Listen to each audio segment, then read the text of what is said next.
saludo cordialmente. Para este tiempo nos gozamos en el Señor de estar nuevamente en estos devocionales alrededor del Nuevo Testamento y de los Evangelios sinópticos. Hoy nos vamos a acercar al Evangelio de San Marcos, especialmente para mirar en este Evangelio algunas cosas muy generales en realidad.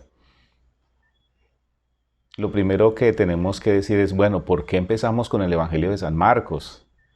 ¿No debería empezarse con el Evangelio de San Mateo? Bueno, tengamos en cuenta que en los devocionales anteriores dijimos que el Nuevo Testamento en realidad no está escrito en un orden cronológico.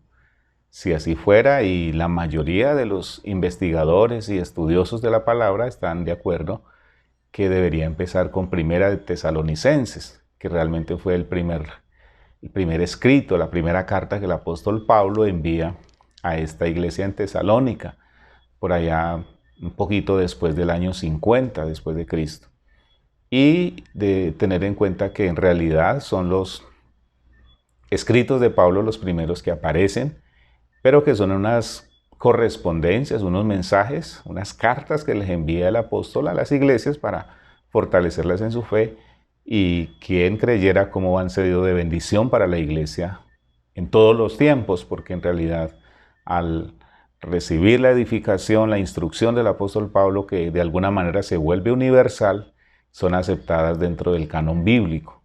Ahora, ¿por qué entonces Marcos después de Mateo? En realidad, todos los estudiosos también dicen que el primer libro escrito fue el Evangelio de San Marcos. Por eso es que tomamos como punto de partida en este estudio del Evangelio, este Evangelio que es en realidad corto, pero que fue el primer Evangelio que se escribió.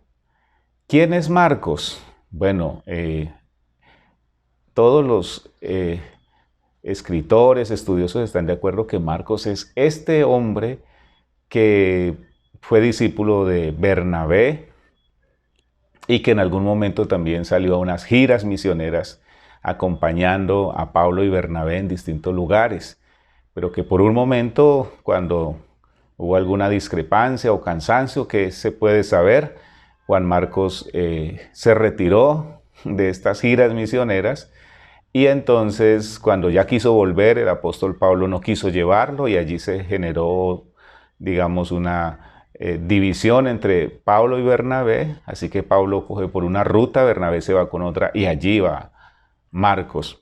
Sin embargo, este hombre se convierte en un instrumento muy útil, porque es el que va a traducir el Evangelio, o el que va a traducir los mensajes que Pedro expresa en su idioma, y lo va a traducir al idioma para los romanos, en este caso sería el latín. Entonces, la comunidad a quien va a llegar el Evangelio de Marcos es la comunidad de Roma. Por eso es que encontramos, por ejemplo, que este evangelista va a dar aclaraciones que si fuera dirigido este evangelio a comunidad judía, pues no eran necesarias. Voy a colocar solo un ejemplo. En el capítulo 7 de San Marcos y versículos 3 y 4 dice así: porque los fariseos y todos los judíos, aferrándose a la tradición de los ancianos,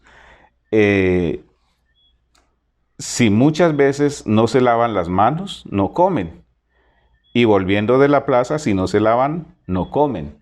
Es decir, esto era una costumbre normal entre judíos, pero no era costumbre en otras culturas, y en este caso la cultura de los romanos o de esta gente de Roma. Por eso es que él muchas veces hace estas aclaraciones. Por ejemplo, hay otra vez que él habla de las monedas, por ejemplo, que se utilizan en Roma, el denario, el cuadrante, el censo, términos que se quedan ahora sin traducir. Quiero decir sobre eso, son términos latinos de los romanos que se quedan sin traducir, porque ahora para los romanos esos son términos muy comunes. Entonces hay un momento para dar explicaciones en vista de que se habla de una cultura diferente, y hay un momento que no es necesario, porque en la cultura para la que se está escribiendo ese texto es normal, por decirlo de alguna manera. Entonces estamos hablando que este es un evangelio dirigido a creyentes que no proceden del judaísmo, Y de allí estas aclaraciones.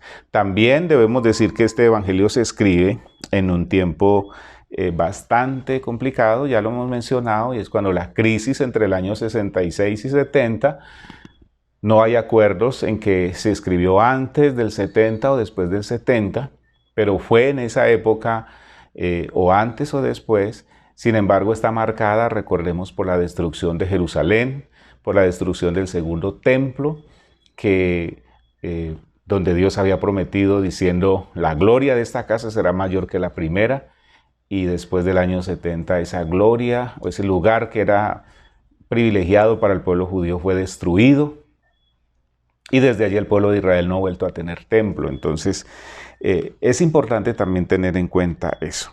Marcos finalmente va a presentar en todo su contenido especialmente a Cristo como un siervo obediente. Por eso él pasa por alto muchas cosas que los otros evangelistas van a tomar en cuenta, pero a él le interesa que Jesús se vea como siervo de Dios, pero un siervo que es obediente, que es humilde y que se va a entregar por todos los pecadores. Quiero que estas meditaciones nos ayuden mucho y le animo para que le dé una ojeadita al Evangelio de San Marcos. Son solo 16 capítulos. Si usted no tiene un plan de lectura, este Evangelio de San Marcos es un buen plan de lectura para comenzar.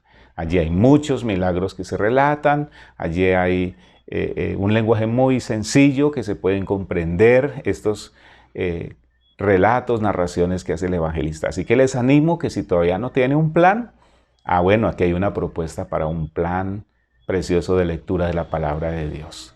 Dios les bendiga ricamente.